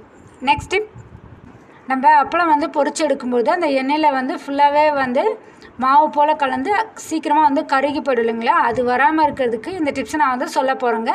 நீங்கள் வந்து அப்பளம் வாங்கி வந்து ஸ்டோரேஜ் பண்ணி வைக்கும்போது அப்படியே வைக்காமல் இது போல் மேலே வந்து அந்த மாவு இருக்கு இல்லைங்களா, அதை வந்து நல்லா வந்து தட்டி விட்டுருங்க. நல்லா தட்டி விட்டு அதுக்கப்புறமா வந்து ஸ்டோரேஜ் பண்ணி வச்சுருங்க. ஏன்னு சொன்னால் இந்த அப்பளம் வந்து அவங்க ரெடி பண்ணும்போது ஒன்றுத்தோட ஒன்று ஒட்டாமல் இருக்க மேலே வந்து மாவு வந்து கலப்பாங்க. நம்ம அதை அப்படியே வந்து எண்ணெயில் போட்டு எடுக்கும்பொழுது சீக்கிரமாகவே வந்து அந்த எண்ணெய் வந்து அதிக அளவு தூசி பிடிக்கிறதுக்கும் அப்பளமே வந்து கருகி போகிறதுக்கும் வந்து வாய்ப்பு இருக்குங்க. இங்கே பாருங்கள், நான் வந்து இது மேலே இருக்க மாவு எல்லாமே வந்து லைட்டாக வந்து தட்டி விட்டுட்டேன். இது போல் வந்து தட்டி விடும்பொழுது நீங்கள் அதுக்கப்புறம் நீங்கள் எவ்வளோ தான் வந்து அப்பளம் போட்டு எடுத்தாலுமே ரொம்பவுமே வந்து ஃப்ரெஷ்ஷாக வந்து அப்பளம் உங்களுக்கு வந்து கிடைக்குங்க. எண்ணெயும் வந்து கருக்காது, அப்பளமும் கருக்காமல் உங்களுக்கு கிடைக்கிறதுக்கு இந்த டிப்ஸ் ரொம்பவுமே வந்து யூஸ்ஃபுல்லாக இருக்கும். ட்ரை பண்ணி பாருங்கள். அதே போல் இது போல் ஸ்டோரேஜ் பண்ணி வைக்கிற அப்பளத்தில் நீங்கள் எந்த பாக்ஸில் பண்ணாலும் அதில் கொஞ்சமாக மிளகு வந்து நீங்கள் போட்டுட்டு ஸ்டோர் பண்ணும்போது ரொம்பவுமே வந்து நீண்ட நாட்களுக்கு வந்து ஸ்டோரேஜ் பண்ணி வைக்க முடியுங்க. நெக்ஸ்ட் டிப், நான் இப்போ வந்து வெந்தயம் தாங்க எடுத்திருக்கேன். இது போல் வெந்தயத்தை வந்து நீங்கள் ஒரு ஸ்பூன் அளவு நீங்கள் கொஞ்சமாக வந்து நைட்டு வந்து நல்லா தண்ணியில் ஊற வச்சுட்டு நீங்கள் எம்டி ஸ்டமக்கில் காலையில் எடுத்துக்கும்போது நீங்கள் ஸ்டமக் பெயின் எல்லாமே வந்து ரொம்ப ரிலீஃப் ஆகிடுங்க. அதே போல் ஏர்ஃபால் இருந்துச்சுன்னா ஏர்ஃபால் பிரச்சனையுமே வந்து இது ரொம்பவுமே வந்து சிறந்த தீர்வாக இருக்குங்க. பீரியட்ஸ் டைமில் வர ஸ்டமக் பெயினுக்குமே இது ரொம்பவுமே வந்து நல்ல ஒரு ரெமடியாக இருக்கும். கண்டிப்பாக ட்ரை பண்ணி பாருங்கள். இது போல் வெந்தயத்தை வந்து ஊற வச்சுட்டு குடிக்கும்பொழுது நீங்கள் அதிக அளவில் வந்து இதில் ஹெல்த் பெனிஃபிட்ஸ் இருக்குங்க. வீக்லி ஒன்ஸ் ஆச்சு நீங்கள் வந்து இது போல் எடுத்துக்கும்போது அதிக அளவு உங்களுக்கு வந்து நல்ல ஒரு ரெமடியாக இருக்கும். கண்டிப்பாக ட்ரை பண்ணி பாருங்கள். நெக்ஸ்ட் டிப், இப்போ நான் எடுத்துருக்கிறது கருப்பு கொண்டக்கடலை தாங்க. கருப்பு கொண்டக்கடலை வந்து அதிக அளவு வந்து ஃபைபர் இருக்குங்க. இதை வந்து நீங்கள் நல்லா ஊற வச்சுட்டு நீங்கள் உங்கள் உணவில் எடுத்துகிட்டு வந்தீங்கன்னு சொன்னால் வெயிட் லாஸ் பண்ணணும்னு நினைக்கிறவங்களுக்கு இது ரொம்பவுமே வந்து நல்ல ஒரு ரெமடியாக இருக்கும். அதே போல் நல்ல ரிச் ஃபைபர் கண்டென்ட்டும் இதில் இருக்குது. அதனால் வந்து கருப்பு கொண்டக்கடலை வந்து வெயிட் லாஸ் பண்ணணும்னு நினைக்கிறவங்க நீங்கள் எப்போ அதிக அளவு நீங்கள் எடுத்தீங்கன்னு சொன்னால் உங்களுக்கு நல்ல ஒரு குட் கொலஸ்ட்ரால் வந்து உங்கள் பாடியில் வந்து மெயின்டைன் ஆகும். அதே போல் நீங்கள் முளைக்கட்டியும் நீங்கள் இதை வச்சு சாப்பிடும்பொழுது நல்ல அதிக அளவில் ஹெல்த் பெனிஃபிட்ஸும் இதில் அதிகமாக இருக்குங்க. கருப்பு கொண்டை கடலைன்றது ரொம்பவுமே வந்து உங்கள் உடலுக்கு தேவையான எல்லா வகையான கொலஸ்ட்ரால் நல்ல கொலஸ்ட்ரால் ஃபைபர் கண்டென்ட்ஸ் எல்லாத்தையும் தரும். நெக்ஸ்ட் டிப், நான் இது போல் வந்து பாக்ஸ் வந்து எடுத்துக்கிறேங்க. இதில் வந்து கொஞ்சமாக வந்து ஷாம்பு வந்து நான் போட்டு எடுத்துட்டேன். இது கூடவே வந்து நான் வந்து பேக்கிங் சோடாவுமே வந்து ஆட் பண்ண போகிறேங்க. அதே போல் ஒரு ஸ்பூன் அளவு கடுகு வந்து நான் ஆட் பண்ணியிருக்க போகிறேன். இந்த ஷாம்பு இந்த கடுகு இந்த ரெண்டுத்தையுமே வந்து நம்ம நல்லா வந்து கலந்து விட்டுக்கணும். இது போல் நல்லா பேக்கிங் சோடா கொஞ்சமாக போட்டு நம்ம அது கூட கலந்து விடும்போது நல்ல ஒரு ஸ்மெல் வந்து இருக்குங்க. இதை வந்து நம்ம எதுக்காக யூஸ் பண்ண போகிறோம்னா, நம்ம பாத்ரூம் டாய்லெட்டில் வந்து அதிகளவு பேட் ஸ்மெல் வருது, இல்லைனா வந்து கிச்சன் இது போல் பகுதிகளில் கவுண்டர் டாப் கீழெல்லாம் வந்து பேட் ஸ்மெல்லு வருதுன்னு சொன்னால் அந்த இடத்துல நீங்கள் வந்து எடுத்துகிட்டு போய் வைக்கும் பொழுது இது வந்து நல்ல ஒரு ஸ்மெல்லை வந்து கொடுக்குங்க. இதுலேயுமே வந்து மூடியில் வந்து நல்லா ஓட்டை போட்டு நல்லா மூடி வைக்கும் பொழுது ரொம்ப நாளைக்கு வந்து ஒரு நல்ல ஒரு ஸ்மெல் வந்து கொடுக்கும். அதில் பேட் ஸ்மெல் எல்லாமே விரட்டி அடிக்கிறதுக்கு இந்த டிப்ஸ் உங்களுக்கு ரொம்பவுமே வந்து யூஸ்ஃபுல்லாக இருக்கும். இது போல் கடுகும் இந்த ஷாம்புவும் சேர்ந்து இருக்கிறதுனால இது வந்து கணக்கு தெரியாத கிருமி எல்லாத்தையுமே அழிக்கக்கூடிய சக்தி வந்து இந்த கடுகுக்கு இருக்குது. கண்டிப்பாக இதை நீங்கள் ட்ரை பண்ணி பாருங்கள். நம்ம வீட்டில் இது போல் வந்து இடிக்கல், இஞ்சி பூண்டு நம்ம நசுக்கிறதுக்காக இடிக்கல் வச்சுருப்போம் இல்லைங்களா, இது வந்து தூசி தும்பெல்லாம் இது உள்ளே போயிடும். இதுக்கு வந்து நான் உங்களுக்கு நல்ல ஒரு டிப்ஸ் வந்து சொல்ல போகிறேங்க. இது போல் வந்து பால் கவர் இல்லைன்னா நீங்கள் வேறு ஏதாச்சும் கவர் இருந்தால் கூட இது போல் வந்து எடுத்துக்கோங்க. நல்லா திக்கான ஒரு கவராக இது போல் நீங்கள் எடுத்து வச்சுக்கோங்க. இங்கே பாருங்கள், இது போல் வந்து நான் இந்த சைடில் 2 சைட்லேயும் வந்து ஓப்பன் பண்ணி இதை கட் பண்ணி எடுத்து வச்சுட்டேன். இது போல் சென்டர் பாயிண்ட் வந்து நீங்கள் சிசர் வச்சு கட் பண்ணி எடுத்துடணும். இங்கே பாருங்கள், நான் கட் பண்ணுற மாதிரி இது போல் வந்து நடுவில் வந்து நீங்கள் ஹோல்ஸ் வர மாதிரி நீங்கள் கட் பண்ணி எடுத்துக்கோங்க. இது என்ன பண்ண போகிறோன்னா, இது போல் இடிக்கலுடைய இந்த இடத்துல நம்ம இப்படி போட்டு விட்டுறணும். இந்த மாதிரி போட்டுட்டு இதில் நீங்கள் ஒரு லப்பர் பேண்ட் ஒன்று எடுத்து நல்லா வந்து டைட்டாக இது போல் வந்து இதை கனெக்ட் பண்ணி விட்டுருங்க. இது போல் வந்து லப்பர் பேண்ட் வச்சிட்டோம்னா டைட்டாக வந்து இந்த இடிக்கல்லில் இந்த கவர் வந்து பிடிச்சிக்கும். இப்படி பண்ணிவிட்டு நம்ம வந்து இஞ்சி பூண்டு பேஸ்ட்டெல்லாம் வந்து நம்ம இடிக்கும்பொழுது அது வந்து மேலே வந்து தெறிக்காமல் இருக்கும். இதெல்லாம் மேலே தெரிச்சுன்னா அந்த சாறுலாம் வந்து கண்ணிலலாம் பட்டுச்சுன்னா ரொம்ப எரியும் இல்லைங்களா. அதுக்கு இந்த டிப்ஸ் ரொம்பவுமே வந்து உங்களுக்கு யூஸ்ஃபுல்லாக இருக்கும். கண்டிப்பாக இது போல் நீங்கள் ரெடி பண்ணி இனிமேல் வந்து இடிக்கல்லில் இஞ்சி பூண்டு பேஸ்ட்டில் நீங்கள் தட்டி எடுத்துக்கோங்க. இது போல் கிளாஸ் வச்சு மூடிட்டால் பூச்சி எதுவுமே வந்து நைட்டில் உள்ளே போகாமல் இருக்கிறதுக்கு யூஸ்ஃபுல்லாக இருக்கும். ட்ரை பண்ணி பாருங்கள். நெக்ஸ்ட் டிப், நம்ம வீட்டில் இது போல் வந்து வெந்தயம் வந்து பழசாயிடுச்சுன்னு சொன்னால் அது வந்து நீங்கள் தூக்கி போட்டுறாதீங்க. இது போல் வந்து வெந்தயத்தை வந்து இனிமேல் நீங்கள் தூக்கி போடாமல் நீங்கள் உங்கள் வீட்டில் இருக்கிற காலியான இடத்துல இல்லை வேறு ஏதாச்சும் நல்ல ஒரு உங்களுக்கு தொட்டி மாதிரி பூ தொட்டி மாதிரி இருந்தால் அதில் வந்து தூவி விட்டுருங்க. இதில் வந்து வெந்தயக்கீரை வந்து நல்லா அழகாக முளைக்க ஆரம்பிச்சிடுங்க. இது போல் வந்து வெந்தயக்கீரை வந்து ரொம்பவுமே வந்து உங்களுக்கு ஹெல்த் பெனிஃபிட் கொடுக்கக்கூடியது. இதை நீங்கள் பணம் கொடுத்து வாங்க வேண்டியதில்லை. இது போல் வெந்தயத்தை நீங்களே வந்து உங்கள் வீட்டிலேயே வந்து வளர்த்து நீங்கள் சாம்பார் இது போல் விஷயத்தில் யூஸ் பண்ணுறதுக்கு ரொம்பவுமே வந்து இது ரொம்பவுமே யூஸ்ஃபுல்லாக இருக்கும். இதுக்கு வந்து உரமாக வந்து நீங்கள் தேங்காய் நார் இருக்கு இல்லையா, அதை வந்து நல்லா வந்து தூளாக இடித்து சேர்த்திங்கன்னு சொன்னால் இதுக்கு நல்லா வந்து உரமாக வந்து யூஸ் ஆகும். கண்டிப்பாக இந்த டிப்ஸ் ரொம்பவுமே வந்து உங்களுக்கு யூஸ்ஃபுல்லாக இருக்கும். ட்ரை பண்ணி பாருங்கள். நெக்ஸ்ட் டிப், நான் இப்போ எடுத்துருக்கிறது பார்த்திங்கன்னா கற்பூரம் தாங்க. இது சூடம்னு சொல்லுவாங்க. கற்பூரத்தை வந்து இது போல் வந்து நீங்கள் வந்து பேப்பரை வந்து எடுத்துகிட்டு இந்த பேப்பரில் வந்து மடிச்சுக்கோங்க. இது போல் வந்து ஒரு 2 பீஸ் இல்லை ஒரு 3 பீஸ் கூட நீங்கள் வந்து கற்பூரம் எடுத்து நீங்கள் வந்து பேப்பரில் மடித்து ஒரு லப்பர் பேண்ட் போட்டு மடித்து எடுத்து வச்சுக்கோங்க. இப்படி மடித்து எடுத்துருக்கிற இந்த கற்பூரத்தை வந்து நீங்கள் துணிகளுக்கு இடையில் வச்சிங்கன்னா அதில் வந்து செல்லரிக்கிறதோ இல்லை பூச்சி கரப்பான் பூச்சி இதெல்லாம் போகும் இல்லைங்களா, அதெல்லாம் போகாமல் இருக்கிறதுக்கு இது ரொம்பவுமே உங்களுக்கு யூஸ்ஃபுல்லாக இருக்கும். அதே போல் நீங்கள் இதை வந்து ஒரு துணியில் வந்து கட்டி இது போல் டைட்டாக கட்டி அரிசிலெலாம் வைக்கும்போது சீக்கிரமாக வந்து வண்டு புழு பூச்சி இதெல்லாம் வந்து அரிசியில் வராமல் இருக்கிறதுக்கு ரொம்பவுமே வந்து யூஸ்ஃபுல்லாக இருக்கும். அதே போல் கொஞ்சம் தண்ணி எடுத்துகிட்டு இந்த கற்பூரத்தை வந்து அந்த தண்ணியில் கரைச்சி நீங்கள் உங்கள் வீட்டு பக்கத்தில் எங்கன்னா வச்சிங்கன்னா கொசு பூச்சி எதுவுமே வந்து உங்கள் வீட்டுக்கு பக்கம் வரவே வராது. இது மாதிரி இந்த கற்பூர வாசனைக்கு வந்து இவ்வளோ வந்து பவர் இருக்குங்க. எந்த ஒரு வண்டு பூச்சிக்கும் இந்த வாசனைக்கு பிடிக்காது. அதனால் வந்து இந்த டிப்ஸ் உங்களுக்கு ரொம்பவுமே வந்து யூஸ்ஃபுல்லாக இருக்கும். ட்ரை பண்ணி பாருங்கள். நெக்ஸ்ட் டிப், நம்ம இது போல் வந்து கேஸ் ஸ்டவ்வில் யூஸ் பண்ணுற இந்த பர்னரில் வந்து தூசு ஏதாச்சும் அடைச்சிருக்குது இல்லை நீங்கள் சமையல் செய்யும்போது அது வழிஞ்சி அந்த பர்னரில் போயிடுச்சின்னு சொன்னால் அதில் வந்து உங்களுக்கு அடைப்பு ஏற்பட்டுடுங்க. இதனால் வந்து சரியாக வந்து கேஸ் உங்களுக்கு வராமல் இருக்கும். அதுக்கு நீங்கள் என்ன செய்யலாம்னா இது போல் வந்து தேங்காய் எண்ணெய் இருக்கு இல்லையா, அதை வந்து நல்லா வந்து இது ஃபுல்லாக வந்து ஸ்ப்ரெட் பண்ணி நல்லா வந்து தடவி விட்டுருங்க. இங்கே பாருங்கள், இது போல் வந்து நம்ம உள்ளேயும் வெளியே வந்து நல்லா வந்து தடவி விட்டாச்சு. இது போல் வந்து தடவி விட்டதுக்கப்புறமேட்டு ஒரு சேஃப்டி பின் ஒன்று வந்து நீங்கள் எடுத்துக்கோங்க. எடுத்துகிட்டு இதில் ஹோல்ஸில் இருக்குது இல்லைங்களா, அந்த ஹோல்ஸில் எல்லாத்துலேயுமே வந்து நல்லா வந்து குத்தி விட்டுக்கணும். இங்கே பாருங்கள், நான் வந்து இந்த பர்னர் ஃபுல்லாகவே வந்து நல்லா தேங்காய் எண்ணெயை தடவி விட்டுட்டு இந்த ஹோல்ஸில் இந்த சேஃப்டி பின் வச்சு நல்லா வந்து குத்தி விட்றேன். இப்படி குத்தி விடும்போது அதில் இருக்கிற தூசி எல்லாமே வந்து வந்துடுங்க. இங்கே பாருங்கள், இது போல் வந்து நீங்கள் எல்லா சைட்லையும் நல்லா குத்தி விடும்போது அதுக்கப்புறமேட்டு தூசி எல்லாமே வெளியே வந்துடும். அதனால் வந்து எந்த ஒரு அடைப்பும் இருக்காது. நீங்கள் அதுக்கப்புறமா இந்த பர்னர் போட்டு நீங்கள் கேஸ் நீங்கள் பற்ற வைக்கும்போது நல்லா வந்து எரியும். கண்டிப்பாக இந்த டிப்ஸை ஃபாலோ பண்ணி பாருங்கள். நெக்ஸ்ட் டிப் அதே போல் தாங்க, தேங்காய் எண்ணெயை வந்து எடுத்துகிட்டு இது போல் நம்ம இந்த குக்கர் மூடி இருக்கு இல்லையா, அந்த குக்கர் மூடியில் வந்து ஃபுல்லாகவே இதை வந்து தடவிட்டு நம்ம அதுக்கப்புறமா வந்து நம்ம கேஸில் நம்ம வந்து குக்கரில் போட்டு நம்ம பருப்பு எது வேக வச்சாலுமே வந்து அந்த விசில் வழியாக வந்து அது வெளியே வராமல் இருக்குங்க. இந்த டிப்ஸ் ரொம்பவுமே வந்து யூஸ்ஃபுல்லாக இருக்கும். இது வந்து ரொம்ப பேருக்கு இருக்கிற பிரச்சனை. அவங்க என்ன தான் வந்து அந்த விசில் வழியாக இருக்கிற அந்த ஹோல்ஸை வந்து நம்ம க்ளீன் பண்ணிவிட்டு வச்சாலுமே அது வழியாக வந்து பருப்பு வந்து பொங்கி அது உள்ளே இருக்க தண்ணி வந்து வெளியே வர பிரச்சனை இருந்துகிட்டே இருக்கும். ஆனால் இது போல் வந்து தேங்காய் எண்ணெயை நம்ம இது போல் இந்த விசில் வரும் இல்லைங்களா, அந்த வால்வு எல்லாத்துலேயும் தடவி விட்டுட்டு அதுக்கப்புறமா நம்ம குக்கர் போட்டோன்னு சொன்னால் அது வழியாக வந்து தண்ணியோ பருப்போ எதுவுமே வந்து ஹோல்ஸ் வழியாக வெளியே வராமல் இருக்கும். அதே போல் இந்த ஹோல்ஸ் எல்லாம் வந்து நீங்கள் சேஃப்டி பின் வச்சு நல்லா வந்து குத்தி விட்டுட்டிங்கன்னா அதிலே ஏதாச்சும் அடைப்பு இருந்ததுன்னா கிளியர் ஆகிடும். நெக்ஸ்ட் டிப் இந்த டிப்ஸ் என்னென்னா, நம்ம வீட்டில் வந்து சில டைமில் வந்து பிரியாணி வாங்குவோம், இல்லை ஏதாச்சும் வந்து நம்ம ஸ்வீட்ஸ் அது மாதிரி வாங்கும்போது இந்த பாக்ஸ் எல்லாமே வந்து உங்களுக்கு வந்து கிடைக்கும் இல்லையா, அதை வந்து நீங்கள் இனிமேல் வந்து தூக்கி போட்டுறாதீங்க. இந்த பாக்ஸ் வந்து நம்ம தேவையில்லாத வந்து கீழே தான் வந்து தூக்கி போடுவோம். இதை வந்து நீங்கள் வந்து ரீயூஸ் பண்ணுறதுக்கு ஒரு நல்ல ஒரு டிப்ஸ் வந்து நான் வந்து சொல்ல போகிறேன். இதை நல்லா வந்து வாஷ் பண்ணி காய வச்சு எடுத்து வச்சுக்கோங்க. இப்படி எடுத்து வச்சுருக்கிறது நம்ம எதுக்கு யூஸ் பண்ணுறோன்னா, நம்ம இது போல் வந்து ஆயில் பாட்டிலெலாம் இருக்கும் இல்லைங்களா, இதுலேருந்து வந்து எண்ணெய் வந்து வழிஞ்சு ஃபுல்லாகவே வந்து ஸ்ப்ரெட் ஆகிறதுக்கு வாய்ப்பு இருக்குது. அதனால் வந்து அந்த இடம் எல்லாமே வந்து எண்ணெய் பிசு பிசுப்பாக ஆகிடும். ஆனால் நீங்கள் இது போல் வந்து நீங்கள் இந்த பாக்ஸில் நீங்கள் வந்து வச்சு ஒரு நல்ல ஒரு ஆர்கனைசராக யூஸ் பண்ண முடியும். சமையலுக்கு யூஸ் பண்ணுற எண்ணெயாக இருந்தாலும் சரி, விளக்கெண்ணெய், தேங்காய் எண்ணெய், நீங்கள் எது இருந்தாலுமே சரி இந்த பாக்ஸ் நீங்கள் தேவையில்லாமல் கீழே தான் தூக்கி போடுவீங்க. ஆனால் இது போல் வந்து வைக்கும்பொழுது எண்ணெய் பிசு பிசுப்பு எல்லா இடத்துலையும் பரவாமல் இருக்கும். இந்த டிப்ஸை கண்டிப்பாக வந்து ஃபாலோ பண்ணி பாருங்கள்.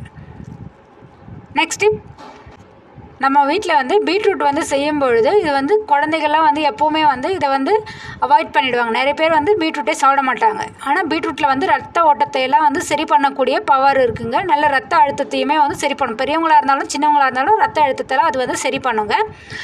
அதில் ரத்த ஹீமோக்ளோபின் அளவையும் வந்து சரி பண்ணும். இதை வந்து சாப்பிடாமல் இருந்தீங்கன்னா உங்களுக்கு ஹெல்த்துக்கு தேவையான பெனிஃபிட்ஸ் எதுவுமே கிடைக்காத போயிடும். அதனால் வந்து நீங்கள் பீட்ரூட் செஞ்சீங்கன்னு சொன்னால் ஒரு ஸ்பூன் வந்து நாட்டு சர்க்கரை இது லைட்டாக சேர்க்கும்பொழுது அதில் வந்து இன்னும் நல்ல ஒரு டேஸ்ட் வந்து கொடுக்குங்க. இப்படி நீங்கள் ஆட் பண்ணும்பொழுது யாராக இருந்தாலுமே இதை வந்து ரொம்பவுமே வந்து விரும்பி சாப்பிடுவாங்க. உடலுக்கு தேவையான சக்தி எல்லாமே வந்து இந்த பீட்ரூட்டில் இருக்குது. இதை வந்து வேகாமல் சாப்பிடும்பொழுது கொஞ்சம் நேரம் வந்து உப்பு எலுமிச்சை சாறு சேர்த்து நீங்கள் சாப்பிட்டீங்கன்னு சொன்னால் அது வந்து ரொம்பவுமே வந்து உங்களுக்கு நல்ல ஒரு செரிமான சக்தியை வந்து கொடுக்கும். கண்டிப்பாக இதை வந்து நீங்கள் இனிமேல் வந்து நீங்கள் சாப்பிடக்கூடாதுன்னு சொல்லிட்டு பசங்கள்லாம் சொல்லும் பொழுது நீங்கள் இந்த மாதிரி நீங்கள் செஞ்சு கொடுங்க. சாலட் இது போல் வந்து நீங்கள் ரொம்பவுமே வந்து வித்தியாசமாக செஞ்சு கொடுக்கும்போது விரும்பி சாப்பிடுவாங்க. கண்டிப்பாக இதை நீங்கள் ட்ரை பண்ணி பாருங்கள். நெக்ஸ்ட் டிப், அதே போல் பீட்ரூட்டை வந்து நீங்கள் வெயில் படாத இடத்துல வந்து நீங்கள் வச்சுக்கணுங்க. அப்போ தான் அது வந்து ரொம்பவுமே வந்து ஃப்ரெஷ்ஷாக இருக்கும். அதே போல் பீட்ரூட் இலைகளையுமே வந்து நீங்கள் அதில் ரொம்பவுமே அதிக சத்து இருக்குது. இதை வந்து பருப்பு இது போல் வந்து கூட்டு இது போல் செஞ்சு சாப்பிட்டீங்கன்னு சொன்னால் அதுலேயுமே வந்து அதிக அளவு ஹெல்த் பெனிஃபிட்ஸ் வந்து உங்களுக்கு இருக்குது. நெக்ஸ்ட் டிப், இது வந்து எண்ணெய் கத்திரிக்காய் காரக்குழம்பு வந்து ரொம்பவுமே வந்து டேஸ்ட்டாக எப்படி செய்யுதுங்கிறத பற்றி நான் வந்து சொல்ல போகிறேங்க. எண்ணெய் கத்திரிக்காயை வந்து நீங்கள் வந்து 8 to 10 நிமிஷங்கள் வந்து நல்லா வந்து உப்பு தடவி நல்லா வந்து ஊற வச்சு எடுத்து வச்சுக்கோங்க. சின்ன வெங்காயம் 10 இதெல்லாம் நீங்கள் இந்த எண்ணெய் கத்திரிக்காய் காரக்குழம்புல சேர்க்கும்பொழுது ரொம்பவுமே வந்து டேஸ்ட் அதிகமாக இருக்கும். தக்காளி வந்து நல்லா வந்து நறுக்கி நீங்கள் கொஞ்சம் அரைச்சி எடுக்கிறவங்களா இருந்தால் அரைச்சி கூட எடுத்து வச்சுக்க முடியும். பூண்டுமே வந்து நல்லா ஒரு 5 பல் வந்து நீங்கள் எடுத்து வச்சுக்கோங்க. எலுமிச்சை அளவு நீங்கள் புளி வந்து ஆட் பண்ணிக்கோங்க. மஞ்சத்தூள், மிளகாய்த்தூள், தனியாத்தூள் நீங்கள் எப்போவுமே வந்து எல்லா குழம்புக்கும் ஆட் பண்ணுறத இதில் நீங்கள் சேர்த்துக்கோங்க. அதே போல் வெந்தயம் வந்து நீங்கள் நல்லா வந்து அரைச்சி ஆட் பண்ணும் பொழுது இந்த கத்திரிக்காய் காரக்குழம்பு வந்து ரொம்பவுமே வந்து டேஸ்ட் அதிகமாக இருக்குங்க. வானலியில் 2 டேபிள் ஸ்பூன் எண்ணெய் ஊற்றி வெட்டிய கத்திரிக்காய் வந்து நீங்கள் நல்லா வந்து பொரித்து எடுத்துக்கணும். இதுபோல் நீங்கள் சட்டியில் வந்து நீங்கள் கத்திரிக்காய் காரக்குழம்புலாம் வைக்கும்போது ரொம்பவுமே டேஸ்ட் வந்து அதிகமாக கொடுக்குங்க. இதில் வந்து நல்லா வந்து வெங்காயம், தக்காளி இதெல்லாத்தையும் போட்டு நீங்கள் நல்லா வந்து வதக்கி எடுத்துக்கணும். புளிசாறு, தேவையான அளவு உப்பு இதெல்லாத்தையும் நம்ம வந்து கரைச்சி ஒரு கிண்ணத்தில் தனியாக எடுத்து வச்சிட்டோன்னா அது கொஞ்சம் நேரம் ஊற இந்த குழம்புக்கு நல்ல ஒரு புளி ஊறுறன்னு நல்ல ஒரு டேஸ்ட்டு கிடைக்கும். குழம்பு வந்து நல்லா கொதித்து வந்ததுக்கு அப்புறமேட்டு தான் நீங்கள் வந்து இதில் வந்து கத்திரிக்காயை வந்து சேர்க்கணுங்க. இதை நீங்கள் உடனே சேர்த்துட்டிங்கன்னா கத்திரிக்காய் வந்து குழஞ்சி போயிடும். இந்த குழம்பு வந்து நீங்கள் வந்து நல்லெண்ணெய் விட்டு செய்யும்பொழுது ரொம்பவுமே வந்து டேஸ்ட் அதிகமாக இருக்கும். அதே போல் இந்த குழம்பு வந்து நீங்கள் இடியாப்பம், இட்லி, தோசை இது போல் வந்து நீங்கள் இதுக்கெல்லாம் சாப்பிடும்போது ரொம்பவுமே வந்து டேஸ்ட் அதிகமாக கொடுக்கும்.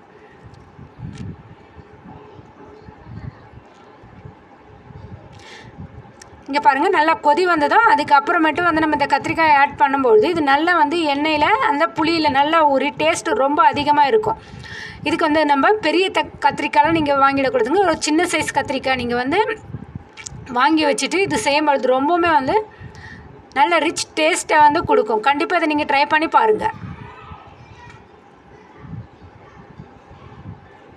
நீங்கள் பெரிய சைஸ் கத்திரிக்காய் வாங்கிட்டிங்கன்னா அது வந்து கசப்பு சுவையை வந்து கொடுத்துடும். அதே போல் கத்திரிக்காய் வந்து நல்லெண்ணெயில் வந்து நீங்கள் நல்லா வறுத்து எடுத்துக்கணும். அப்போ தான் அதோட டேஸ்ட் வந்து ரொம்ப அதிகமாக இருக்கும். கண்டிப்பாக இந்த டிப்ஸ்லாம் ஃபாலோ பண்ணி எண்ணெய் கத்திரிக்காய் காரக்குழம்பு டேஸ்ட்டாக வச்சு பாருங்கள். நெக்ஸ்ட் டிப், நம்ம வந்து சட்னிக்கு வந்து நம்ம தேங்காய் ஆட் பண்ணும்போது நல்லா பழுத்த தேங்காயை வந்து நீங்கள் வந்து ஆட் பண்ணணுங்க. அப்போ தான் வந்து நல்ல ஒரு டேஸ்ட்டும் ரொம்ப நல்ல ரிச் டேஸ்ட் வந்து உங்களுடைய சட்னிக்கு வந்து கிடைக்கும்.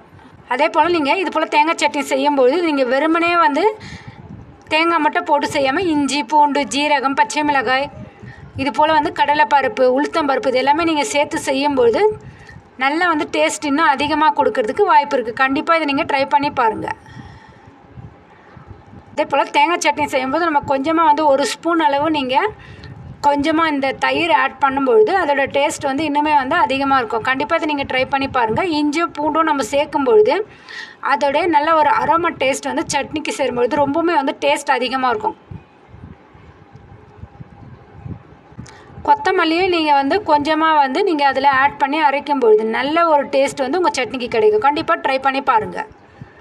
நெக்ஸ்ட்டு, நம்ம இது போல் வந்து வெண்பொங்கல் நம்ம வீட்டில் செய்வோம் இல்லைங்களா? இது போல் வந்து வெண்பொங்கல் செய்யும்பொழுது அதில் கடைசியாக நம்ம ரெடி பண்ணி இறக்கினதுக்கு அப்புறமேட்டு வந்து நீங்கள் 1 ஸ்பூன் அளவு நெய் விட்டு கலக்கணுங்க. நீங்கள் வந்து முன்னாடியே நெய் விட்டுட்டிங்கன்னா அதோட டேஸ்ட் வந்து குறைஞ்சி போயிடும். அதனால் வந்து நீங்கள் இறக்கும்பொழுது அதுக்கப்புறமா 1 ஸ்பூன் நெய் விட்டு கலந்தீங்கன்னு சொன்னால் உங்களுடைய வெண்பொங்கல் வந்து ரொம்பவுமே வந்து நல்ல ஒரு டேஸ்ட் வந்து இருக்கும். கண்டிப்பாக இதை நீங்கள் ட்ரை பண்ணி பாருங்கள். அதே போல் இதில் வந்து மிளகு, ஜீரகம் இருக்கு இல்லைங்களா? அதை வந்து முழுசாக போட்டுருவாங்க.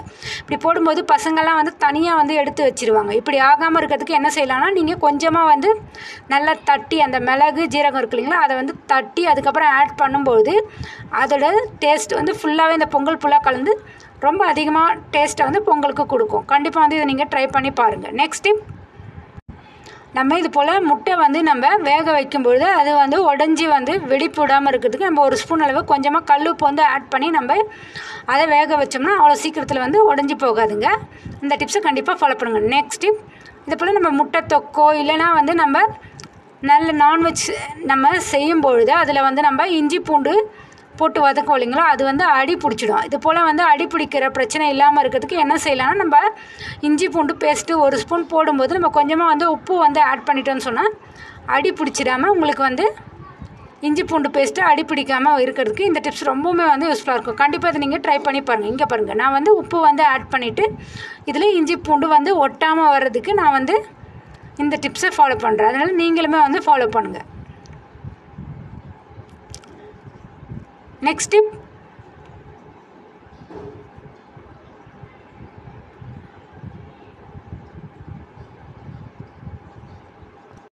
நம்ம வந்து எந்த குழம்பாக இருந்தாலுமே நம்ம அது வந்து வதக்கும் போது நம்ம வெந்தயம் வந்து ஆட் பண்ணுவோம் இல்லைங்களா? வெந்தயத்தை வந்து நீங்கள் அதிக அளவு போட்டிங்கன்னு சொன்னால் குழம்புக்கு வந்து அது கசப்பு தன்மையை வந்து கொடுத்துடும். அதனால் நீங்கள் அளவாக தான் ஒரு 1/2 ஸ்பூன் அளவு மட்டும்தான் வந்து நம்ம வெந்தயத்தை வந்து ஆட் பண்ணுங்கள். தாளிக்கும்போது வெந்தயம் போட்டோன்னா அது ரொம்பவுமே நல்லது. ஹெல்த் பெனிஃபிட்ஸும் இருக்குது. அதே போல் குழம்புக்கு நல்ல ஒரு டேஸ்ட்டை கொடுக்கும். அது நீங்கள் வந்து குறைஞ்ச அளவில் வந்து ஆட் பண்ணணும். நெக்ஸ்ட் டிப், பிரியாணி வந்து நல்ல வாசனையாக வரணும்னா அது கூட வந்து கொஞ்சமாக வந்து துளசி, கொத்தமல்லி இலை வந்து நம்ம ரெடி பண்ணி இறக்கும்பொழுது நம்ம அதில் கொஞ்சமாக ஆட் பண்ணும்பொழுது நல்ல ஒரு அரோமா டேஸ்ட் வந்து உங்களுடைய பிரியாணிக்கு வந்து கொடுக்கும். கண்டிப்பாக இந்த டிப்ஸை நீங்கள் நம்ம பிரியாணி செய்யும்போது ஃபாலோ பண்ணி பாருங்கள். நெக்ஸ்ட் டிப், அதே போல் நீங்கள் வந்து வெண்ணெய் வந்து வீட்லேயே வந்து ரெடி பண்ணுவீங்களா? நெய்யாக இருந்தாலும் வெண்ணெயாக இருந்தாலும் வீட்லேயே ரெடி பண்ணும்பொழுது அது நீங்கள் வந்து வெண்ணெய் செய்வதற்கு நீங்கள் உருக்குவீங்க இல்லை? உருக்கும்பொழுது வந்து பச்சை துளசி வந்து நீங்கள் அந்த எண்ணெயில் போட்டிங்கன்னு சொன்னால் நல்ல ஒரு வாசனையை வந்து அந்த வெண்ணெயாக இருந்தாலும் நெய்யாக இருந்தாலும் அதுக்கு வந்து நல்ல ஒரு டேஸ்ட்டை வந்து இது கொடுக்கும். கண்டிப்பாக இதை நீங்கள் ட்ரை பண்ணி பாருங்கள். நெக்ஸ்ட் இப்போ என்னென்னா தேங்காயை வந்து நீங்கள் துருவி எடுத்துட்டிங்கன்னு சொன்னால் அது வந்து சீக்கிரமாக வந்து கெட்டு போயிடும் இல்லைங்களா? அப்படி வந்து ஆகாமல் இருக்கிறதுக்கு என்ன செய்யலான்னா வந்து தேங்காயை வந்து நல்லா துருவி நல்லா காற்று புகாத நல்ல ஒரு பாக்ஸில் போட்டு எடுத்துகிட்டு நீங்கள் ஃப்ரீசர் பாக்ஸில் வந்து நீங்கள் வைக்கும்பொழுது ஃப்ரீசர் உள்ளே வச்சுருங்க. உங்கள் ஃப்ரிட்ஜில் 10 to 15 நாட்கள் வரைக்குமே இது வந்து ரொம்பவுமே வந்து கெட்டு போகாமல் இருக்குங்க. நீங்கள் எப்போ தேவைப்படுமோ அப்போ எடுத்து யூஸ் பண்ணுறதுக்கு இது ரொம்பவுமே வந்து யூஸ்ஃபுல்லாக இருக்கும். கண்டிப்பாக இதை நீங்கள் ட்ரை பண்ணி பாருங்கள். நெக்ஸ்ட் டிப், நம்ம வந்து கோஸை வந்து இது போல் வந்து பொரியல் செய்யறதுக்காக எடுத்து போலிங்களா. இது போல் கோஸ் பொரியல் செய்யும்பொழுது நம்ம பீலர் வச்சு நம்ம கோஸை வந்து கட் பண்ணும்பொழுது அது வந்து ரொம்ப பெரிய பெரிய பீஸாக இல்லாமல் ரொம்ப பொடியாக வந்து சின்ன சின்ன பீஸாக வர்றதுக்கு இது ரொம்பவுமே வந்து உங்களுக்கு யூஸ்ஃபுல்லான டிப்ஸாக இருக்குங்க. நீங்கள் வந்து கத்தியில் வச்சு நீங்கள் கட் பண்ணும்பொழுது இந்த அளவு வந்து பொடியாக வராது. ஆனால் வந்து பீலரில் வச்சு நீங்கள் சீவி எடுக்கும்பொழுது அது ரொம்பவுமே பொடியாக ரொம்ப நல்ல ஒரு டேஸ்ட் கொடுக்கக்கூடிய கோஸ் உங்களுக்கு வந்து கிடைக்கும். கண்டிப்பாக இது நீங்கள் இனிமேல் கோஸ் பொரியல் செய்யும்பொழுது யூஸ் பண்ணி பாருங்கள்.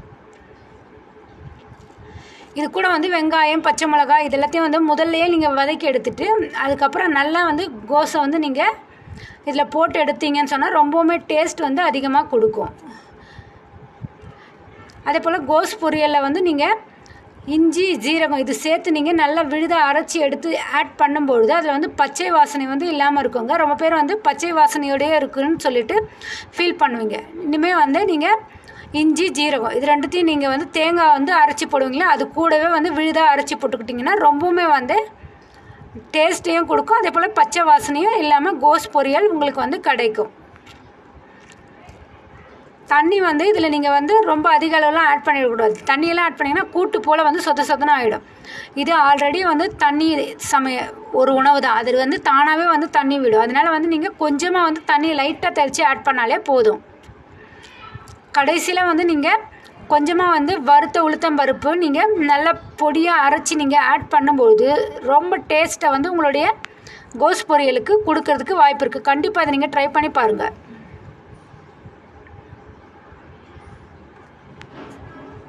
அதே போல் தேங்காயும் நம்ம இஞ்சி பூண்டு இருக்கு இல்லையா, அதை நம்ம அது கூட சேர்ந்து நல்லா அரைச்சி எடுத்துக்கிறத வந்து நீங்கள் ஸ்டார்டிங்லேயே வந்து ஆட் பண்ணிடக்கூடாதுங்க. நீங்கள் வந்து நல்லா வந்து கோஸ் வந்து வெந்து முடிஞ்சதும் கடைசியாக இறக்குவீங்களா, இறக்கும்போது ஆட் பண்ணும்போது நல்ல ஒரு டேஸ்ட்டை வந்து உங்களுடைய கோஸ் பொரியலுக்கு கொடுக்கறதுக்கு வாய்ப்பு இருக்குது. கண்டிப்பாக அதை நீங்கள் ட்ரை பண்ணி பாருங்கள்.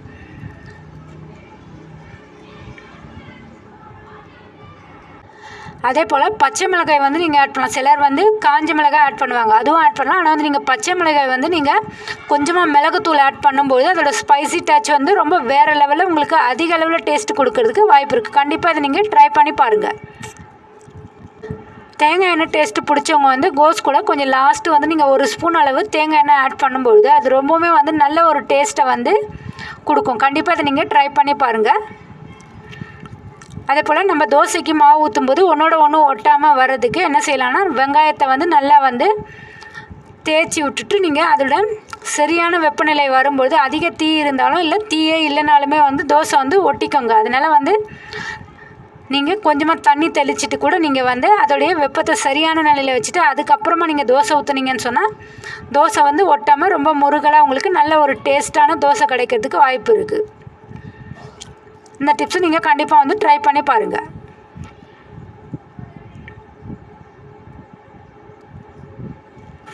நெக்ஸ்ட் டிப்,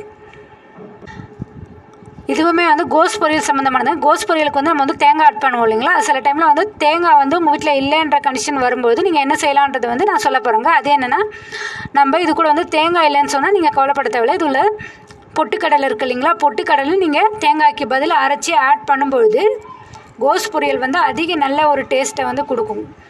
இதில் பொட்டுக்கடலை வந்து ரொம்பவுமே வந்து ஹெல்த் பெனிஃபிட்ஸும் இருக்குது. அதே போல் தேங்காயை விட வந்து பொட்டுக்கடலை நல்ல ஒரு டேஸ்ட்டை கொடுக்கறதுக்கு வாய்ப்பு இருக்குது. இதை நீங்கள் கண்டிப்பாக வந்து ட்ரை பண்ணி பாருங்கள். நெக்ஸ்ட் டிப், இது போல் வந்து வத்திப்பட்டி வந்து நமுத்து போயிடும் இல்லைங்களா, இந்த மாதிரி நேரத்தில் வந்து நீங்கள் இந்த டிப்ஸை ஃபாலோ பண்ணிக்கோங்க. அதுக்குள்ளே வந்து நீங்கள் சாக் பீஸ் வந்து நீங்கள் எடுத்து ஆட் பண்ணிக்கும்போது அவ்வளோ சீக்கிரத்தில் வந்து வத்தி குச்சி வந்து நமுத்து போகாமல் இருக்குங்க. சிலர் வந்து அரிசியுமே வந்து லைட்டாக இதுக்குள்ளே ஆட் பண்ணி வச்சுப்பாங்க. நீங்கள் அதுவும் பண்ணலாம். இதே போல் நீங்கள் சாக் பீஸும் போட்டு வச்சுக்கும்பொழுது வத்தி குச்சி நமுத்து போகாமல் ரொம்ப நாள் யூஸ் பண்ணுறதுக்கு யூஸ்ஃபுல்லாக இருக்கும். கண்டிப்பாக ட்ரை பண்ணி பாருங்கள். எனவே நம்ம வீடியோவில் சொன்ன எல்லா டிப்ஸுமே உங்களுக்கு யூஸ்ஃபுல்லானதாக இருக்கும்னு நினைக்கிறேன். எந்த டிப்ஸ் உங்களுக்கு யூஸ்ஃபுல்லானதாக இருக்குன்றதை கமெண்ட் செக்ஷனில் சொல்லுங்கள். மேலும் உங்களுக்கு தெரிஞ்ச தகவல் எல்லாத்தையும் வந்து நம்மளுடைய கமெண்ட் செக்ஷனில் சொல்ல முடியும். இது ரொம்பவுமே வந்து யூஸ்ஃபுல்னு நினச்சிங்கன்னா உங்கள் ஃப்ரெண்ட்ஸ் அண்ட் ஃபேமிலிக்கு ஷேர் பண்ணுங்கள். மறக்காமல் நம்ம சேனல் சப்ஸ்கிரைப் பண்ணுங்கள், லைக் பண்ணுங்கள், ஷேர் பண்ணுங்கள். மேலும் நல்ல ஒரு வீடியோவில் சந்திப்போம். இதுவரை நம்மளோட சேனலை பொறுமையாக பார்த்ததுக்கு தேங்க்ஸ் ஃபார் வாட்சிங்.